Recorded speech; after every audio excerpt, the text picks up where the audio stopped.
Alright, in this video I'm going to show you guys the beginning of my new clone project, and that is my clone of the Mark17 Mod 0 used by SOCOM. So this rifle, of course, is more commonly referred to as the SCAR 17 or SCAR 17S on the commercial market, but as many of you know, SOCOM has used this rifle along with other variants of the SCAR for quite some time now.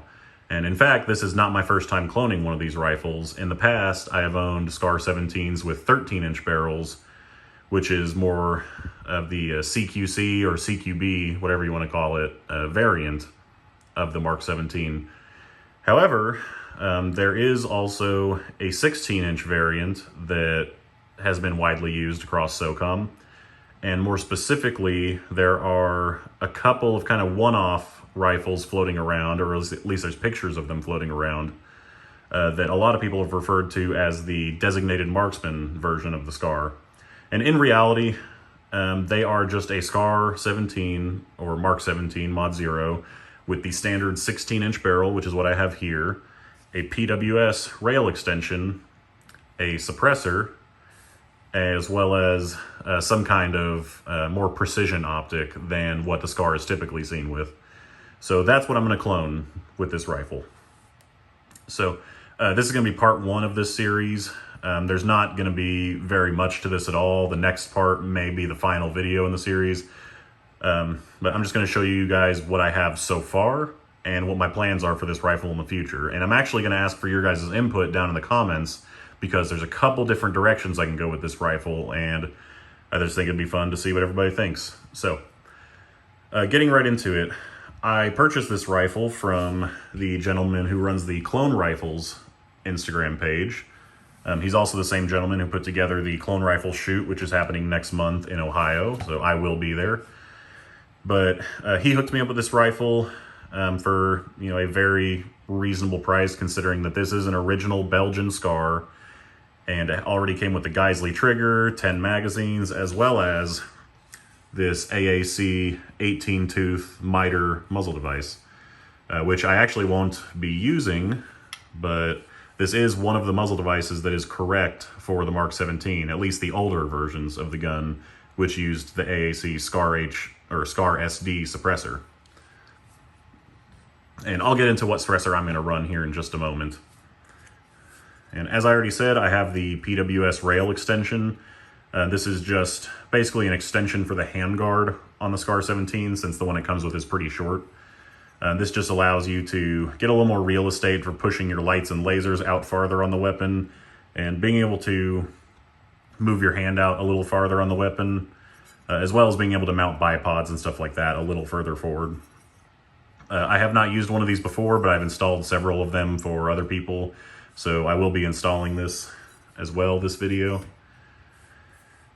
And the suppressor that I'll be using is my Surefire FA762SV, which this is the suppressor that is made for the military's Mark 20 Mod 0, which is the 20-inch barrel version of the SCAR.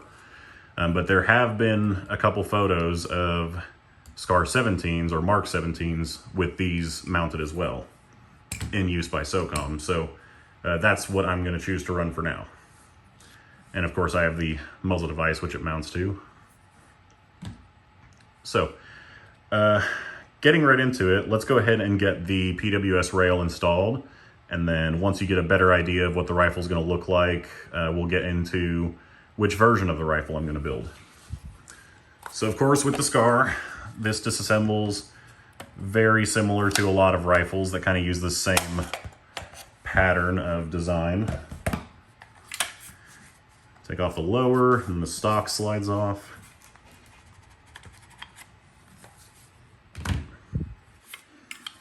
Then we can take out the spring and spring guide, followed by charging handle, and finally bolt carrier. So this leaves us with the stripped upper and barrel. So the next step is going to be to remove the barrel, which uses 6 captured screws that are located here at the front of the side rail, and then right here and here towards the breech.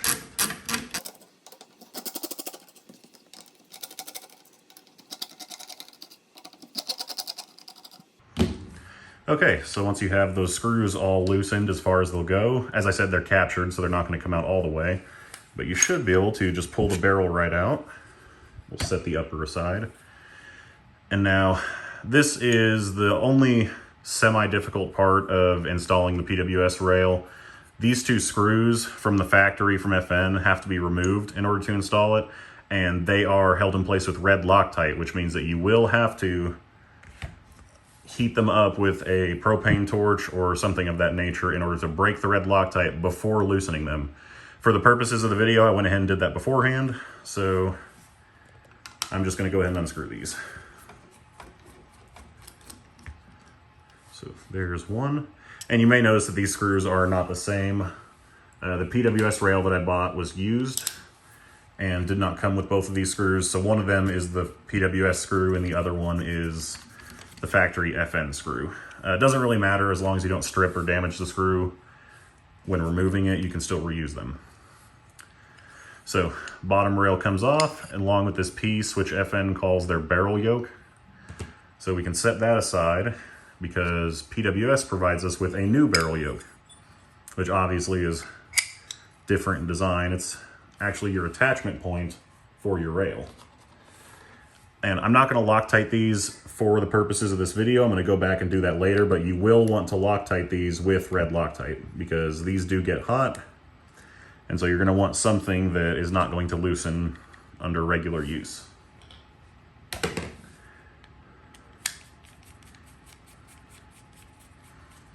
And I'm just going to kind of snug these down. I'm not going to over tighten them. So once that new barrel yoke is on, you can reattach the rail to the barrel. And using this screw,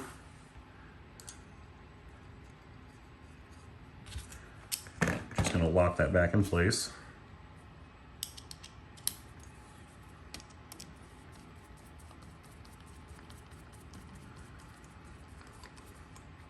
And I should mention PWS has a really great video on their YouTube channel on how to do this.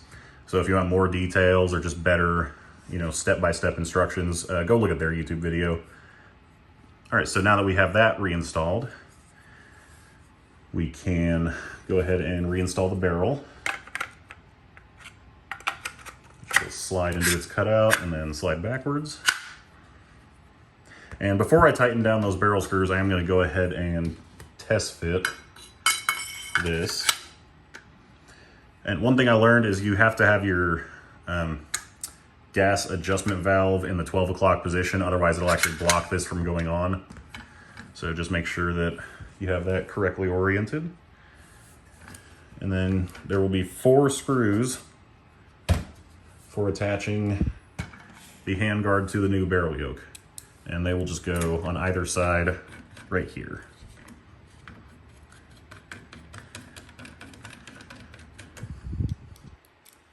And I'm not going to tighten these down. Again, I'm going to go back and Loctite these later. So I'm just going to lightly snug them down for now.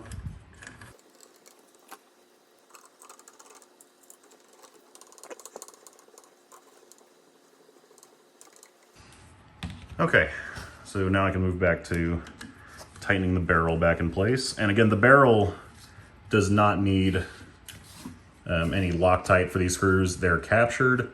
And they're also held in place with kind of a ratcheting system. You can actually hear it. So that's going to retain those just fine without any Loctite.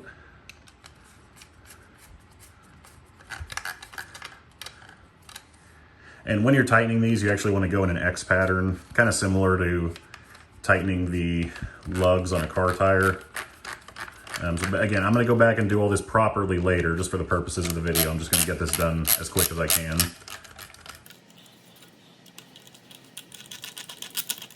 So quick note on these PWS rails. These are discontinued from PWS. They no longer sell them. There are other companies that make products similar to this, like Midwest Industries. Kinetic Development Group makes an M-Lock version, or they make a couple generations of it now. And they all essentially do the same thing, but for the purposes of cloning this specific SCAR 17 or Mark 17 clone, you will need a PWS rail. My best advice for finding one of these is check ar15.com and Gunbroker Daily, put out a want to buy ad, check TaxSwap, just anywhere where there's a lot of secondhand or used stuff for sale. You will see these pop up occasionally. What I've also heard works well is finding people who are selling used scars that have these attached and see if they'll sell you this separate. So, I'm gonna go ahead and reassemble the Scar 17. Got the hole for the charging handle lined up. And the spring and spring guide can go back in. And then the stock. And lower receiver.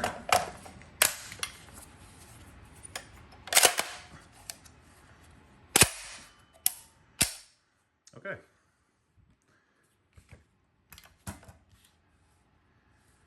So the last part that I have for this rifle thus far is, of course, the suppressor, which I showed you guys earlier. So the reason that these are kind of desirable is, well, for one, they are clone correct for a couple different Scar variants. They were a limited time run from Surefire. They only sold, as far as I know, a few hundred of them alongside the release of the Scar 20 whenever FN finally decided to release that rifle commercially. But they are discontinued. They're really hard to find. But the biggest point is that they are specifically designed for the Scar, meaning that they will not cause excessive back pressure in your gas system. So you won't speed up the cyclic rate of your bolt carrier. You won't damage parts. You'll still probably void your warranty using it on a commercial rifle, but I have very few concerns with this rifle and this particular suppressor combo. So lastly, we're going to go ahead and swap out the muzzle device. So that comes off, and in the same fashion, the Surefire muzzle device attaches, and it's a reflex design, so it actually covers up part of the barrel. And it actually bottoms out on the face of the barrel, or the face of the muzzle. It does not bottom out on a shoulder, since the Scar doesn't really have a shoulder to speak of. So again, that's part of this suppressor being specifically designed for the Scar. You don't have to use a shoulder ring adapter or anything like that. It's just direct fit. So suppressor index is on and then locks in place with the collar. And there we go.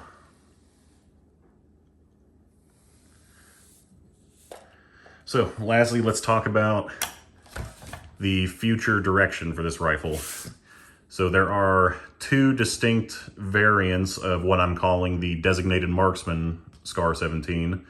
There is an earlier version that uses this Surefire suppressor, of course, the PWS rail extension, as well as a Nightforce NXS 2.5 to 10 by 24 optic with a piggybacked Doctor optic, which is mounted via a Wilcox mount on Badger Ordnance rings.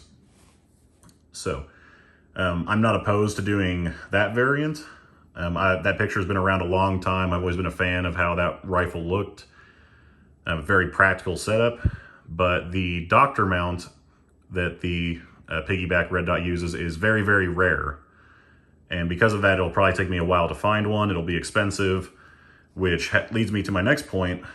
The other version of this rifle would be a lot easier to build, which the newer version of this rifle uses a loopholed Mark 6 3 to 18 by 44, which was adopted by SOCOM under the ECOS program. It's the ECOS-0, also known as the Dagger optic. It does not incorporate a piggyback red dot, at least on this particular rifle. There is an aimpoint micro that's issued with that kit. But in keeping with the clone theme of the rifle, it would not use a piggyback optic, but it would be a lot easier to track down that particular optic and that particular mount. So the only thing with that rifle is that my suppressor would not be the correct suppressor for that model, since that rifle came so much later that SOCOM had actually moved on from the AAC suppressor that mounted to this. to the FN branded suppressor, which is actually a B&T Rotex that has never been sold commercially. So this would have to be a stand-in for that B&T suppressor, since you literally cannot buy those. So anyway, let me know down in the comments which version of the rifle you think I should build. I'll clip in a few photos here and there of the two different rifles, and you guys can discuss it amongst yourselves in the comments. The next part of this video series will probably be after I get the optic as well as the bipod, and I might even paint the rifle in the next video, so be looking forward to that. If you have any questions or comments or concerns, leave them down in the comment section below. Thank you guys so much for watching. Don't forget to like and subscribe, and I'll see you guys later.